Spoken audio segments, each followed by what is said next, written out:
মুসলিম দেশগুলো আয়োজন করে, তখন তাদের সমর্থন করা যাবে কি? যে আয়োজন করুক ফাহিশা কাজের সাথে, এগুলা তাদের রাজনৈতিক বহু ব্যাপার স্যাপার থাকে, যেই করলো সেটা আমার দেখার বিষয় না, আমার মানার বিষয় হলো কোরআন সুন্নাহ।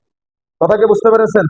আপনিও তো মুসলিম, আমিও তো মুসলিম, আপনার সন্তান মুসলিম, আপনার সন্তানের নাম আব্দুল্লাহ, কেন খেলোয়াড়ের পতাকার মধ্যে আপনার সন্তানের নাম নাই?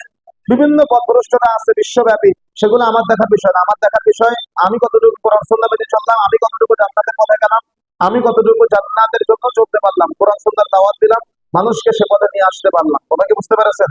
আমার চিন্তা হলো সৌদি আরব না, আমার চিন্তা হলো দুবাই না, আমার চিন্তা হলো মক্কা মদিনা। কথা কি বুঝতে পেরেছেন?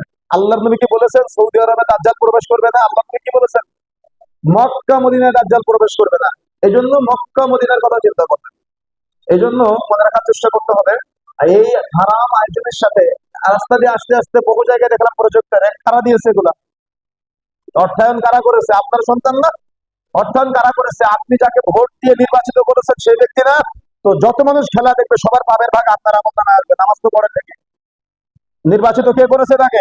বহু মানুষ নির্বাচিত হওয়ার জন্য লালায়িত হয়ে আছে, তারা কিন্তু আগে থেকে মাঠ পাওয়ার জন্য কি করতেছে? প্রজেক্টর গুলা দিয়ে সবার মাঠ নেওয়ার চেষ্টা করতেছে, যে অমুক পদপ্রার্থী এই প্রজেক্টর দিয়েছে, খেলার আয়োজন করেছে। মনে রাখার চেষ্টা করবেন, যত মানুষ এই হারামের সাথে জড়িত হবে সবার একটা করে গুনাহের ভাগ তার আমল নামায়। যারা তাকে নির্বাচিত করেছে, যারা তাকে এই পথে আসতে সহযোগিতা করেছে, সাক্ষ্য আছে, সবার আমল নামায় জড়িত হবে।